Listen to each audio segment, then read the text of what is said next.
ఆరాధనా ఆరాధనా ఆరాధనా ఆరాధనా. అందరికీ శుభోదయం. Welcome to 3 Minutes word byte.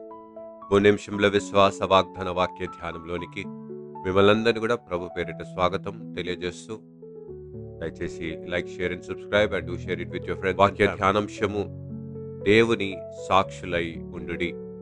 Be a witness to God. అపొస్తలుల కార్యము 22వ అధ్యాయము 1 నుండి 6 వచన భాగంలో పౌలు భక్తుడు మరి తను పొందుకున్న ఒక గొప్ప దర్శనము అక్కడున్న ప్రజలకు ప్రకటిస్తుండగా ఆయన ఎంతో గంభీరముగా, విశ్వాసముగా, నమ్మకముగా 3 ప్రాముఖ్యమైన సత్యభాగములను జ్ఞాపకం చేస్తాడు. ప్రియులరా, మనకు ఏ విధముగా అయితే మన ఒక ట్రాఫిక్ సిగ్నల్స్లో 3 ప్రాముఖ్యమైన రంగులు కలిగిన సిగ్నల్స్ ఏవైతే ఉంటాయో అవి ఒక్కొక్కటిగా అర్థంగా జ్ఞాపకం చేయబడుతున్నది. మొట్టమొదటి ఒక రంగుగా రెడ్ కలర్, అది దేనికి సూచన, సాదృశ్యము అంటే ఆగడానికి. ప్రతి ఒక్క వాహనమును ఆ స్థలంలో, ఏ స్థలం అయితే నిర్ణయింపబడి ఉన్నదో ఆ స్థలంలో ఆగి వేచి చూసేవారిగా ఉండాలా. స్టాప్ అనే మాటలు జ్ఞాపకం చేయబడుతున్నది. పౌలు భక్తుడు తన యొక్క గొప్ప దర్శనంలో తన ప్రయాణమునకు వెళ్తూ దమస్కున మార్గంలో హఠాత్తుగా ఒక గొప్ప వెలుగును అక్కడ తను నిలబడి ఆగినట్లుగా తను ప్రకటన చేసిన వాడిగా ఉంటున్నాడు. ప్రియులరా, God stopped him to give him the purpose of being witness. ఒక సాక్షిగా ఏ విధముగా ఉండాలనే ఉద్దేశమును దేవుడు పౌలు భక్తుడికి కనపరిచిన వాడిగా ఉంటున్నాడు. కాబట్టి to be a witness we must stop.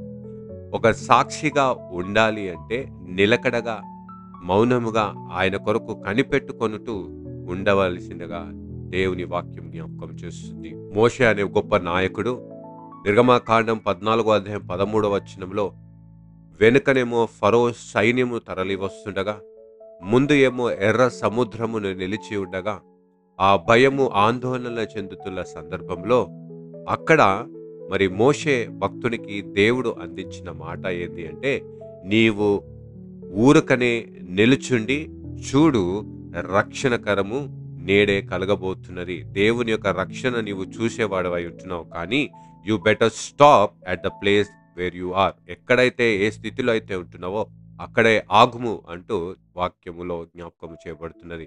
Stop in his presence where we can understand the purpose of our journey. ఆయన సన్నిధిలో మనము కూడా నిలిచిన వారిగా ఉన్నట్లయితే మన జీవిత యొక్క ఉద్దేశము క్రీస్తు ద్వారా అనుగ్రహింపబడిన వాడై ఉంటున్నాం. ప్రియులరా, చాలా ఈ బిజీ కాలంలో మనం అందరము కూడా అనేకమైన ప్రశ్నలతో, అనేకమైన సందేహాలతో, అనేకమైన ఒడిదుడుకులతో మనం సతమతం అవుతున్న సందర్భంలో ఒక క్షణంలో మనము మౌనముగా ఉంటూ ప్రభు సన్నిధానంలో కనిపెట్టుకున్న వారిగా ఉన్నట్లయితే ఆయన ఒక ఉద్దేశములను దేవుడు వెల్లడిపరుస్తాడు అంటూ జ్ఞాపకము చేస్తుంటున్నాడు. రెండవ ప్రాముఖ్యమైన రంగుగా మనం చూసినట్లయితే the orange colour in the traffic signal. ఈ ఆరెంజ్ దేనికి సాదృశ్యము అంటే చూడుము, వెయిట్ చేసి చూడుము అన్నట్లుగా జ్ఞాపకం చేస్తుంది. కాబట్టి ఇక్కడ ఏ విధముగా అయితే తన తృష్ణ పౌలు భక్తుడు పరిశుద్ధమైన మరి ధర్మశాస్త్ర గ్రంథంలో దేవునిని ఆసక్తితో, తృష్ణతో ఏ విధముగా వెంబడించి ఉంటున్నాడో దాని ప్రకారముగా నేను జీవించి ఉన్నాను, కానీ ఈరోజు ఆ గొప్ప సాక్ష్యమును నేను చూచి ఉన్నాను, రుచి చూచి ఎరిగి తిని యెహోవా ఉత్తముడంటూ మరి పౌలు భక్తుడు జ్ఞాపకం చేస్తున్నట్లుగా చూస్తుంటున్నాం. కీర్తనకారుడు 119వ సంకీర్తన 18వ వచన భాగంలో ఏమని ఉంటున్నది అంటే, నేను నీ ధర్మశాస్త్రమునందు ఆశ్చర్యమైన సంగతులను చూచినట్లు నా కనులు తెరువుము అంటూ జ్ఞాపకం చేస్తుంటున్నాడు. ప్రియులరా, తనకు పౌలు యొక్క కనులకు పొరలు, ఆయన గుడ్డివాడిగా అయినప్పటికీ ఆత్మీయమైన నేత్రములతో దేవుని యొక్క సంగతులను తెలుసుకోవడానికి దేవుడు తనకు సహాయము చేసిన వాడిగా ఉంటున్నాడు. ఎప్పుడు అంటే ఆయన ఆగినప్పుడు, ఆగి నిలుచున్నప్పుడు, ఆగి దేవుని యొక్క చూడటానికి ఆయన ఒక స్థలంలో నిలిచి దేవునిని ఆత్మీయమైన నేత్రములతో దేవునిని చూడటానికి దేవుడు సహాయం చేసిన వాడిగా ఉంటున్నాడు. కాబట్టి ఈరోజు మనం ఆగి ఆ ఆత్మీయమైన నేత్రములతో దేవుడు ఆశ్చర్యకరమైన సంగతులను గురించి తెలుసుకోవడానికి మనము ప్రయత్నము చేసేవారిగా ఉండాలి అంటూ జ్ఞాపకం చేస్తూ మూడవ ప్రాముఖ్యమైన రంగు జ్ఞాపకము చేసినట్లయితే the colour of green. Green దేనికి సాదృశ్యము అంటే ఇక వెళ్ళుము అంటూ you be ready to move forward అంటూ జ్ఞాపకము చేయబడుతుంది. అంటే ఈ పరిశుద్ధమైన వాక్య ధ్యానంలో మూడోదిగా మాట్లాడుము అనే మాటను జ్ఞాపకము చేస్తున్నది. కాబట్టి తను ఆగిన వాడిగా ఉంటున్నాడు. తను యొక్క ఆత్మీయమైన నేత్రములతో దేవుని యొక్క ఆశ్చర్యకరమైన కార్యములను చూచిన వాడిగా ఉంటున్నాడు.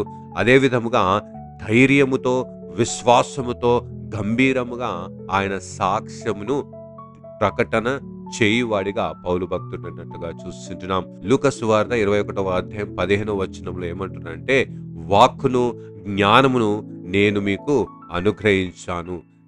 దేవుడు అనుగ్రహించే మాటలను మన పెదవులపై ఉంచడానికి, ధైర్యము, శక్తిని మన మనసులో ఉంచడానికి దేవుడి రోజు సిద్ధముగా ఉంటున్నాడు.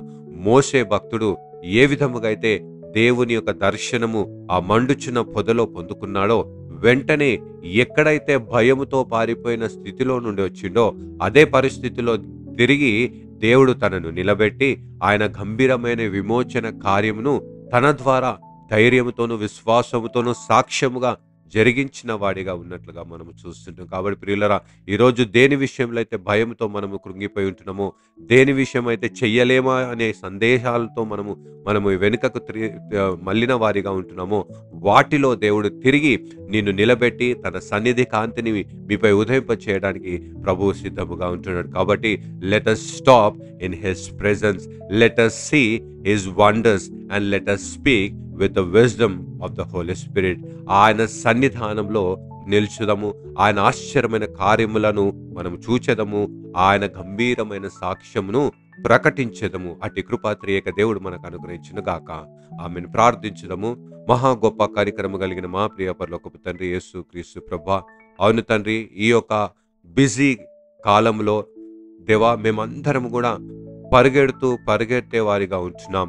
అన్ని వేళలో ప్రభా సందేహాలు ఉన్నప్పటికీ, ప్రభా మా జీవితంలో ఎన్నో ఛాలెంజెస్ మాకు వచ్చినప్పటికీ, ప్రభా మేము ఏమి చేయలేని పరిస్థితిలో, అయమయంలో, ప్రశ్నార్థంగా మేము నిలిచిన వారిగా ఉంటున్నాం. కానీ ఈరోజు వాక్య ధ్యానంలో నిలిచి ఉండుడి, నీ సన్నిధానంలో నిలిచి ఉండుడి, నీవు ఆశ్చర్యమైన కార్యములను కనపరిచే దేవుడవు నీవు, దానిని గురించి నేను సాక్ష్యంగా ప్రకటన చేయుడి అంటూ జ్ఞాపకము చేసిన వాడిగా ఉంటున్నాం. ప్రభువా, అటు విశ్వాసములో మేమందరము కూడా దేవా నిలుచుని చూస్తూ ప్రకటన చేస్తూ నేను మహిమపరిచే పాత్రలుగా మమ్మల్ని దీవించండి. దినమంతట్లో మేము చేసే ప్రతి కార్యంలో నీవే మాకు తోడుండి, మేము ఆగుతూ, మేము చూస్తూ, మేము దర్శనం పొందుకుంటూ నీ దర్శన భాగ్యములో దేవా ఒక అద్భుతమైన సాక్ష్యముగా నిలుచునే కృపభాగ్యము మా అందరికీ ప్రసాదించి, మా పనులకును, మా ప్రయాణములకు, మా విశ్వాస జీవితానికి ఆ గొప్ప అదృశ్యమైన నీ హస్తము చేత మమ్మల్ని దీవించి నడిపించమని యేసుక్రీస్తు పరిశుద్ధ నామములో వేడుకొంచున్నాం తండ్రి. ఆమేన్. God bless you all and have a blessed day.